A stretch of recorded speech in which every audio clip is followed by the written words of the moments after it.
High friend, welcome to GK স্টাডিতে তোমাদের সবাইকে স্বাগত। তো আমাদের 1000 ইতিহাসের কোশ্চেন অ্যান্সারের যে সিরিজ চলছিল, সেই সিরিজের আরও একটি ক্লাস নিয়ে তোমাদের সাথে আলোচনা করতে চলে এসেছি। এই ক্লাস কিন্তু সমস্ত চাকরির পরীক্ষার ক্ষেত্রে খুবই সাহায্য করবে। তো 1000 ইতিহাসের প্রশ্ন উত্তর চলো আমরা আজকে স্টার্ট করি। দেখো, আজকের প্রথম কোশ্চেন তোমরা দেখো। প্রথম কোশ্চেন বলছে যে রাষ্ট্রকূট বংশের শেষ রাজা কে ছিল? রাষ্ট্রকূট বংশের শেষ রাজা ছিল তৃতীয় গোবিন্দ। তাহলে আমাদের আজকের প্রথম কোশ্চেন হচ্ছে রাষ্ট্রকূট বংশের শেষ রাজা কে ছিল? রাষ্ট্রকূট বংশের শেষ রাজা ছিল কিন্তু তৃতীয় গোবিন্দ। আর রাষ্ট্রকূট বংশের প্রতিষ্ঠাতার নাম কি? আমাদের রাষ্ট্রকূট বংশ প্রতিষ্ঠাতা করেছিল কিন্তু দন্তি দুর্গ। রাষ্ট্রকূট বংশের প্রতিষ্ঠাতা দন্তি দুর্গ। পরে কোশ্চেন দেখো, পল্লব বংশের শ্রেষ্ঠ রাজা কে? পল্লব বংশের শ্রেষ্ঠ রাজা হচ্ছে প্রথম নরসিংহ বর্মন। পল্লব বংশের শ্রেষ্ঠ রাজাকে প্রথম নরসিংহ বর্মন।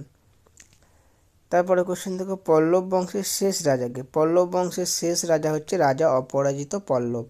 পল্লব বংশের শেষ রাজা হচ্ছে রাজা অপরাজিত পল্লব। তাহলে পল্লব বংশের শ্রেষ্ঠ রাজা প্রথম নরসিংহ বর্মন এবং শেষ রাজা হচ্ছে রাজা অপরাজিত পল্লব। বাতাপি কোন উপাধি কে গ্রহণ করেছিল? তাহলে পল্লব বংশের যে শ্রেষ্ঠ রাজা প্রথম নরসিংহ বর্মন, তিনি কিন্তু বাতাপি কোন উপাধি গ্রহণ করেছিল। তাহলে পল্লব বংশের যে শ্রেষ্ঠ রাজা প্রথম নরসিংহ বর্মন, তিনি কিন্তু বাতাপি কোন উপাধি গ্রহণ করেছিল। যতগুলো কোশ্চেন তোমরা দেখতে পাবে, প্রায় কিন্তু 90% কোশ্চেন সব কিন্তু বিভিন্ন পরীক্ষায় কোনো না কোনো বছর রিপিট হয়েছে। ঠিক আছে, তাহলে সবগুলো কিন্তু তোমরা গ্রহণযোগ্যতার সহ দেখো। চোল সাম্রাজ্যের প্রথম ঐতিহাসিক রাজা কে ছিল? চোল সাম্রাজ্যের প্রথম ঐতিহাসিক রাজা ছিল কিন্তু কারিকল।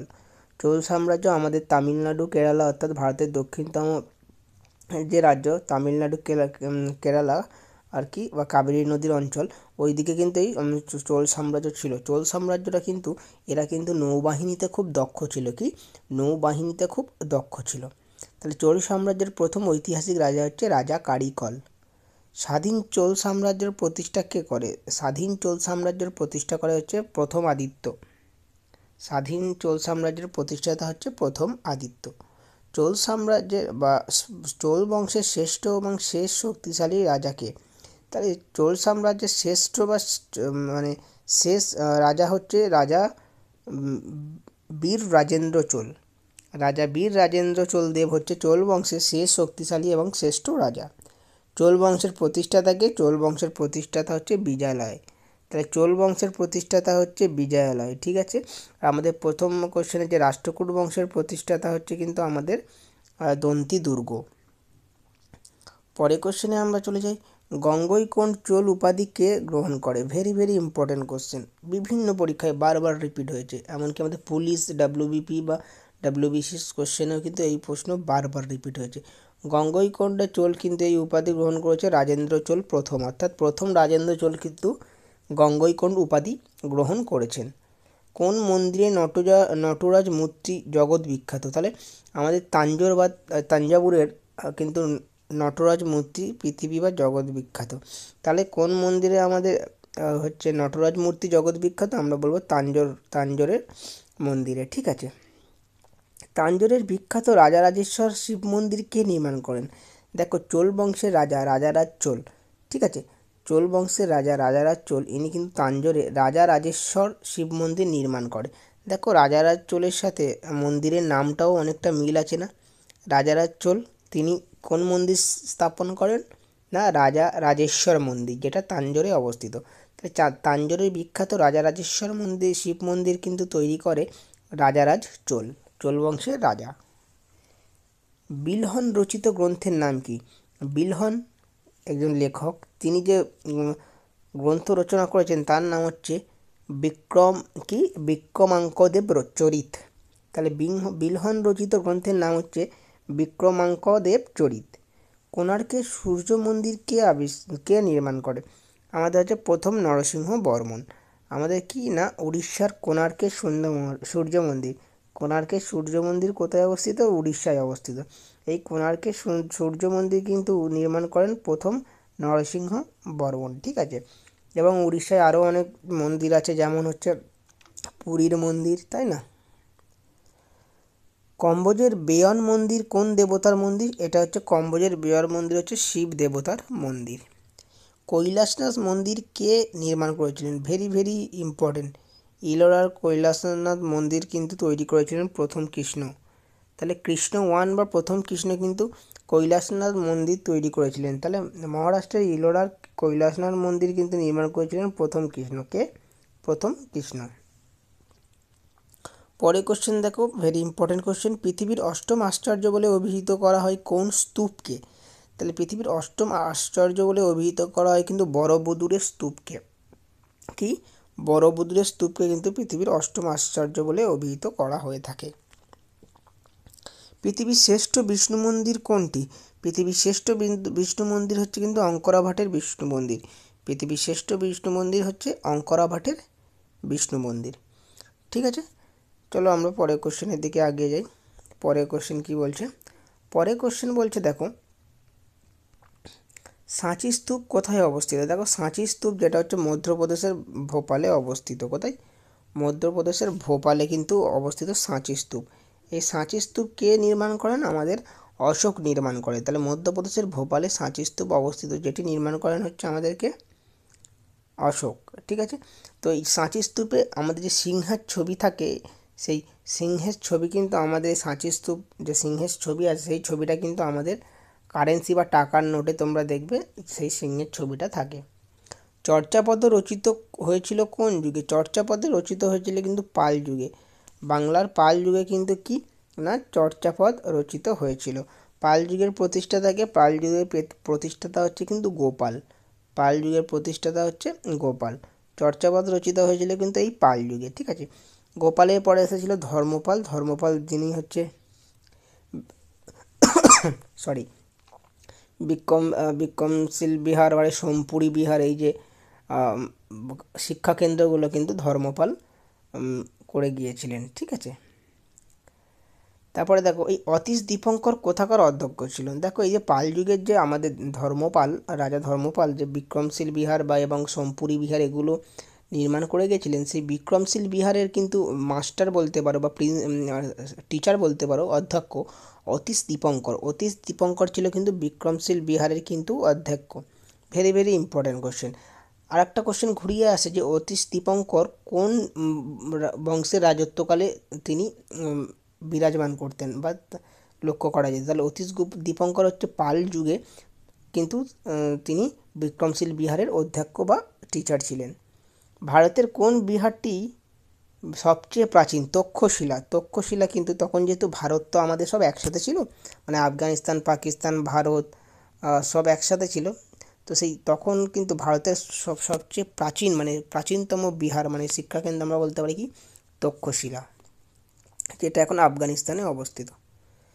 প্রাচীন ভারতের কোন রাজাদের প্রথম নৌবাহিনী ছিল? বললাম যে চোল বংশের রাজাদের কিন্তু নৌবাহিনী অর্থাৎ তারা সামরিক দক্ষতা সম্পন্ন ছিল।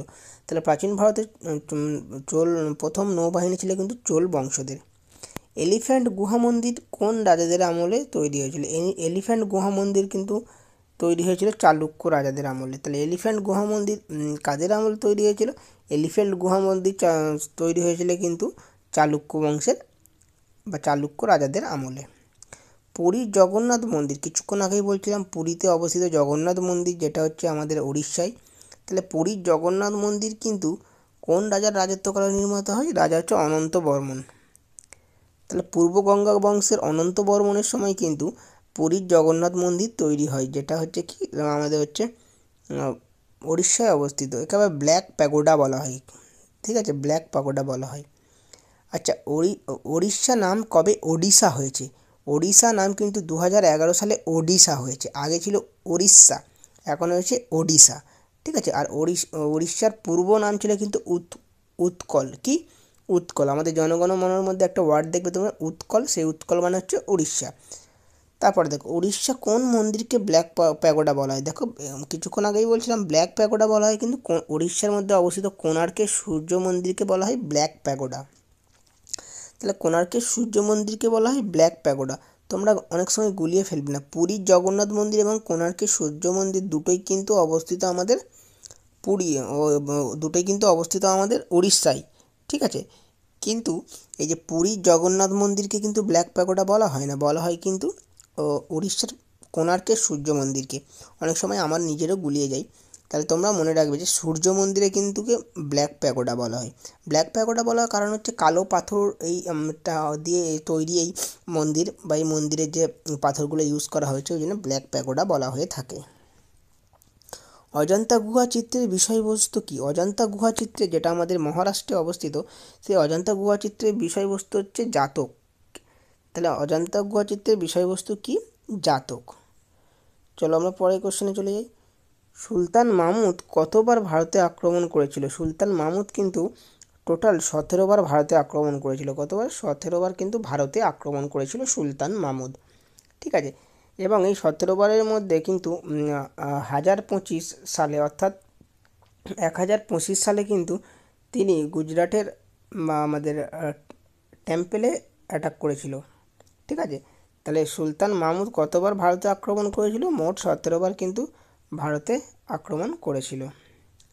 আল বিরুনি কার সঙ্গে ভারতে আসেন? তাহলে আল বিরুনি একজন লেখক, তিনি কিন্তু এই সুলতান মাহমুদের সাথে ভারতে আসেন।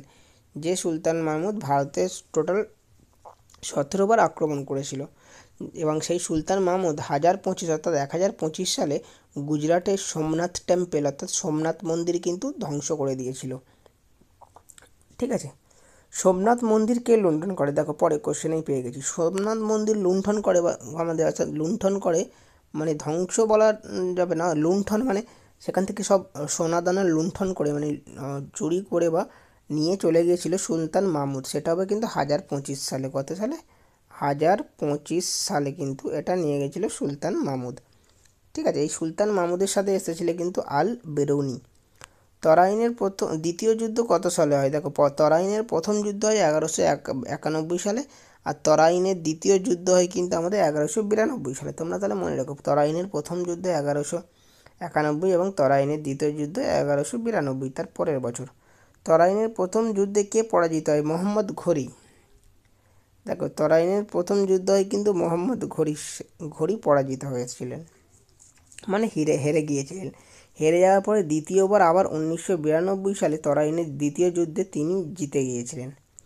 ভারত অভিযানে সুলতান মাহমুদের প্রধান প্রতিদ্বন্দ্বী কে ছিল? দেখো ভারতে যখন সুলতান মাহমুদ অ্যাটাক করছিল তখন কিন্তু মানে আমাদের তখন যে তার প্রতিদ্বন্দ্বী মানে তার বিরুদ্ধে যে যুদ্ধ করেছিল তিনি কিন্তু আনন্দ পাল। ঠিক আছে, তাহলে হিন্দু বংশের রাজা আনন্দ পালের সাথে কিন্তু সুলতান মাহমুদের কী হয় না, যুদ্ধ হয়।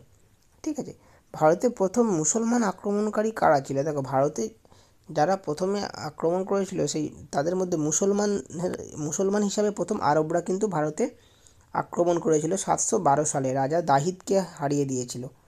তখন সিন্ধু প্রদেশে রাজা দাহিদ রাজত্ব করতেন। সেই রাজা দাহিদকে 712 খ্রিস্টাব্দে কিন্তু আমাদের আরববাসীরা মানে আরব থেকে অ্যাটাক করেছিল আমাদের ভারতে। সেখানে রাজা দাহিদকে 712 সালে কিন্তু হারিয়ে দিয়েছিল। তাহলে প্রথম ভারতে মুসলিম যে দেশ অ্যাটাক করেছিল সেটা হবে কিন্তু আরবরা। লাক্স বক্স নামে কে পরিচিত? দেখো কুতুবুদ্দিন আইবক। কুতুবুদ্দিন আইবক কিন্তু আমাদের যে দাস বংশের প্রতিষ্ঠাতা, সেই দাস বংশ প্রতিষ্ঠাতা কুতুবুদ্দিন আইবক হচ্ছে কি লাক্স বক্স নামে পরিচিত। ঠিক আছে, কারণ তাকে লাখ টাকা দিয়ে কিনে নেওয়া হয়েছিল। তো এই দাস বংশের প্রতিষ্ঠাতা হচ্ছে কুতুবুদ্দিন আইবক কিন্তু আমাদের কি লাক্স বক্স নামে পরিচিত। ঠিক আছে, আচ্ছা আমাদের যে সুলতান যুগ ছিল সেই সুলতান সাম্রাজ্যের 5টি বংশ রাজত্ব করেছিল। সেই 5টি বংশের মধ্যে প্রথম বংশ ছিল কিন্তু আমাদের দাস বংশ বা যার অপর নাম ইলওয়ারি বংশ। তো এই দাস বংশের প্রতিষ্ঠাতা করেছিল কুতুবুদ্দিন আইবক। এই কুতুবুদ্দিন আইবক কিন্তু আমাদের লাক্স বক্স নামে পরিচিত। কুতুবুদ্দিন আইবক কিন্তু কুতুব মিনার তৈরি করেছিল। কি কুতুবুদ্দিন আইবক কুতুব মিনার তৈরি করেছিল। ঠিক আছে, সেই কুতুব মিনারের কাজ তিনি স্টার্ট করেছিল কিন্তু কাজটি শেষ করেছিল তার জামাই ইলতুৎমিশ। কিন্তু কুতুবুদ্দিন আইবকের যে তৈরি কুতুব মিনারের কাজ শেষ করেছিল। ঠিক আছে, কুতুব মিনার হচ্ছে আমাদের এশিয়া বা ভারতের সবচেয়ে উঁচু বা উচ্চতম মিনার। পরে কোশ্চেনে আমরা চলে যাই। মধ্যযুগের রাষ্ট্র বলতে যা বোঝায়, মধ্যযুগের রাষ্ট্র বলতে যা বোঝায় সেটা স্টার্ট করেছিল অ্যাকচুয়ালি ইলতুৎমিশ। তাই দাস বংশের কিন্তু প্রকৃত প্রতিষ্ঠাতা ছিল ইলতুৎমিশ, যে হচ্ছে দাস বংশের প্রতিষ্ঠাতা কুতুবুদ্দিন আইবকের জামাই। তো এই এই ইলতুৎমিশ কিন্তু হচ্ছে মধ্যযুগের হচ্ছে রাষ্ট্র বলতে তিনি তৈরি করেছিলেন বা তিনি শুরু করেছিলেন। কোন সুলতানকে চাহেলগান বা 40 চক্র গঠন করেছিলেন? এই ইলতুৎমিশ কিন্তু 40 চক্র বা চাহেলগানি বা 40 চক্র গঠন করেছিলেন। মানে হচ্ছে এই 40 চক্রের মধ্যে 4জন মানে ভালো ভালো ব্যক্তিদের তিনি একটা গ্রুপ করেছিলেন। 40 জন নিয়ে একটা গ্রুপ করেছিলেন, 4জন নয়, 40 জনকে নিয়ে একটা গ্রুপ করেছিলেন, যেখানে ভালো ভালো উচ্চপদস্থ কর্মচারীরা ছিল। তো তাদের কাছ থেকে বিভিন্ন পরামর্শ নিত। এটাকে বলা যায় সুলতানি চাহেলগানি বা শুধু চাহেলগান বা 40 চক্র বলা হয়ে থাকে। এই 40 চক্র আবার বন্ধ করে দিয়েছিল কিন্তু আমাদের বলবন, ঠিক আছে, গিয়াসুদ্দিন বলবন। পরে কোশ্চেন দেখো, দিল্লির সুলতানি পত্তন কে করেছিলেন? দেখো দিল্লির সুলতানি যুগ যেটা দিল্লিতে এটা কিন্তু স্টার্ট করেছিল কুতুবুদ্দিন আইবক। দিল্লির সুলতানি বংশের 5টা বংশ রাজত্ব করেছিল, ঠিক আছে। যেমন হচ্ছে হচ্ছে আমাদের দাস বংশ, তারপরে হচ্ছে তুগলক বংশ, খলজি বংশ, ঠিক আছে, লাস্টে ছিল লোদি বংশ। তো মোটামুটি এই 5টা বংশ রাজত্ব করেছিল দিল্লির সুলতানি সাম্রাজ্যে। সেই সুলতানি সাম্রাজ্যের প্রথম বংশ ছিল দাস বংশ। দাস বংশ প্রতিষ্ঠাতা করেছিল কুতুবুদ্দিন আইবক। অর্থাৎ অপরপক্ষে বলা যায় দিল্লির সুলতানি বংশ প্রতিষ্ঠাতা করেছিল কিন্তু কুতুবুদ্দিন আইবক 1206 খ্রিস্টাব্দে। ইলতুৎমিশের রাজত্বকালে কোন মোগল নেতা ভারতে আক্রমণ করে? দেখো ইলতুৎমিশ যখন রাজত্ব করছে হচ্ছে দিল্লির সুলতান বংশের, তিনি তখন কিন্তু মোগল সাম্রাজ্য কিন্তু অ্যাটাক করেছিল ভারতে 1221 খ্রিস্টাব্দে, যতদূর আমার মনে পড়ছে। তো 1221 খ্রিস্টাব্দে কিন্তু প্রথম হচ্ছে মোগলরা ভারতে আক্রমণ করেছিল ইলতুৎমিশের রাজত্বকালে। এই কোশ্চেনটা বিভিন্ন পরীক্ষায় রিপিট হয়েছে যে চেঙ্গিস খা কার আমলে ভারতে আক্রমণ করেছিল? তাহলে হবে কি না, দাস বংশের রাজা ইলতুৎমিশের আমলে। মোহাম্মদ ঘুরির প্রকৃত নাম কী ছিল? মোহাম্মদ ঘুরির প্রকৃত নাম ছিল কিন্তু কি না মুইজুদ্দিন। মুইজুদ্দিন কিন্তু মোহাম্মদ ঘুরির প্রকৃত নাম। খলজি বিপ্লবের নায়ক কে ছিলেন? জালালউদ্দিন খলজি। দেখো জালালউদ্দিন খলজি কিন্তু হচ্ছে খলজি বিপ্লবের নায়ক। অ্যাকচুয়ালি খলজি বিপ্লব হচ্ছে মানে খলজি বংশ হচ্ছে আমাদের বললাম যে সুলতানি সাম্রাজ্যের 5টা বংশের মধ্যে অন্যতম একটি বংশ হচ্ছে খলজি বংশ, ঠিক আছে। তারপরে দেখো তৈমুর লং যখন ভারতে আক্রমণ করে তখন দিল্লির সুলতান কে ছিল? দেখো very very important question. Timur Lang যখন ভারতে আক্রমণ করে তখন কিন্তু দিল্লির সুলতানে ছিল কিন্তু নাসিরুদ্দিন মাহমুদ। তোমাদের বললাম দেখো যখন চেঙ্গিস খা ভারতে আক্রমণ করছে তখন কিন্তু রাজা ছিল আমাদের ইলতুৎমিশ, আর যখন তৈমুর লং অ্যাটাক করছে তখন ছিল কিন্তু নাসিরুদ্দিন মাহমুদ। এই নাসিরুদ্দিন মাহমুদ হচ্ছে কিন্তু এই ইলতুৎমিশের অপর একটি। তাহলে দেখো আমাদের হচ্ছে যে ইলতুৎমিশের আমলে কিন্তু চেঙ্গিস খা অ্যাটাক করেছিল ভারতে, এবং তার ছেলে নাসিরুদ্দিন মাহমুদের আমলে কিন্তু তৈমুর লং ভারতে অ্যাটাক করেছিল। তো দুটো কোশ্চেন ভেরি ভেরি ইম্পর্টেন্ট। আমির খুসরো কার সভাকবি ছিল? আমির খুসরো ভেরি ভেরি ইম্পর্টেন্ট, যাকে আমরা বলে থাকি যে ভারতের তোতা পাখি। তো সেই আমির খুসরো কিন্তু খলজির বংশ রাজা আলাউদ্দিন খলজির সভাকবি ছিল। ভেরি ভেরি ইম্পর্টেন্ট, সব কোশ্চেনগুলো কিন্তু ইম্পর্টেন্ট কোশ্চেন। আমির খুসরো তাহলে কিন্তু খলজি বংশের রাজা আলাউদ্দিন খলজির সভাকবি ছিলেন। হিন্দুস্তানের তোতা পাখি কাকে বলা হয়? এই আমির খুসরোকে বলা হয় হিন্দুস্তানের তোতা পাখি, ঠিক আছে। তারপরে দেখো তৈমুর লং কত সালে ভারতে আক্রমণ করে? দেখো তৈমুর লং কিন্তু ভারতে আক্রমণ করে 1398 সালে। নাসিরুদ্দিন মাহমুদ শাহ তখন ভারতে রাজা ছিল, তাই নাসিরুদ্দিন মাহমুদ শাহর আমলে কিন্তু তৈমুর লং ভারতে অ্যাটাক করে। দিল্লির সুলতানদের মধ্যে দিল্লির আলেকজান্ডার দ্বিতীয় আলেকজান্ডার কাকে বলে বা সেকেন্ড আলেকজান্ডার? তা দিল্লির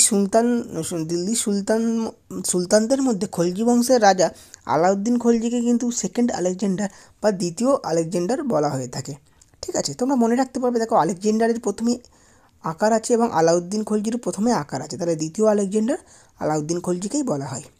মালিক কাফুর কার বিশ্বস্ত সেনাপতি ছিল? তাই আলাউদ্দিন খলজি যিনি হচ্ছে দ্বিতীয় আলেকজান্ডার, তার সেনাপতি ছিল কিন্তু মালিক কাফুর। কি তার সেনাপতি ছিল কিন্তু মালিক কাফুর। তো এই মালিক কাফুরকে আবার একে 1000 দিনারি বলা হয়। কি বলে? 1000 দিনারি, কারণ 1000 টাকা দিয়ে কিনে নিয়েছিল। দিল্লি কোন সুলতান সর্বপ্রথম দক্ষিণাত্য জয় করেন? আলাউদ্দিন খলজি। আলাউদ্দিন খলজি মালিক কাফুর সেনাপতি যিনি, এর দ্বারা কিন্তু অনেকটা এলাকা ভারতে তিনি দখল করেছিলেন। এবং দিল্লি সাম্রাজ্যের মধ্যে প্রথম রাজা বা প্রথম সুলতান হচ্ছে আমাদের কি প্রথম সুলতান খলজি বংশের আলাউদ্দিন খলজি। তিনি কিন্তু প্রথম সুলতান দিল্লি সুলতান বংশের হচ্ছে, যিনি প্রথমে দক্ষিণাত্য অর্থাৎ ভারতের দক্ষিণ দিকগুলো জয় করেছিলেন। তালিকোটায় যুদ্ধ কবে হয়েছিল? তালিকোটায় যুদ্ধ হয় 1565 খ্রিস্টাব্দে, কিন্তু তালিকোটায় যুদ্ধ হয়। তুগলক বংশের শ্রেষ্ঠ প্রতিষ্ঠাতা কে? বা তুগলক বংশের প্রতিষ্ঠাতা কে? তার তুগলক বংশের প্রতিষ্ঠাতা হচ্ছে গিয়াসুদ্দিন তুগলক। এই যে দিল্লি সুলতান যুগে 5টা যে বংশ ছিল, তার মধ্যে এই তুগলক বংশ কিন্তু সবচেয়ে বেশি সময় ধরে রাজত্ব করেছিল। প্রায় 96 বছর রাজত্ব করেছিল দিল্লির সুলতান বংশের মধ্যে। তা দিল্লিতে কিন্তু এই তুগলক বংশ সবথেকে বেশি সময় ধরে রাজত্ব করেছিল, প্রায় 96 বছর। তো সেই তুগলক বংশের প্রতিষ্ঠাতা হচ্ছে গিয়াসুদ্দিন তুগলক। এই তুগলক বংশের আরেকটি রাজা ছিল মোহাম্মদ বিন তুগলক, যাকে আমরা বলে থাকি পাগলা রাজা নামে জেনে থাকি। তাহলে মোহাম্মদ বিন তুগলককে আমরা কী নামে জেনে থাকি? পাগলা রাজা নামে। ইনি কিন্তু অ্যাকচুয়ালি পাগলা নয়, প্রচুর জ্ঞানী ব্যক্তি ছিল মোহাম্মদ তুগলক, কিন্তু তিনি যে ডিসিশানগুলো নিয়েছিলেন রাজ্য পরিচালনা দেশ পরিচালনা করার ক্ষেত্রে, সেক্ষেত্রে কিছু কিছু ডিসিশান কিন্তু আমাদের মোহাম্মদ বিন তুগলকের ভুল হয়ে গিয়েছিল, যেটার জন্য তাকে পাগলা রাজা বলা হয়। কিন্তু সবথেকে শিক্ষিত রাজা ছিল কিন্তু এই মোহাম্মদ বিন তুগলক। তো আজকের এই হাজার জিকে ম্যারাথনের ইতিহাসের অন্যতম ক্লাস তোমাদের সাথে শেয়ার করলাম। তোমরা ক্লাসটি ভালো লাগলে অবশ্যই চ্যানেলটাকে শেয়ার ও সাবস্ক্রাইব করে দেবে। দেখা হচ্ছে নেক্সট ক্লাসে।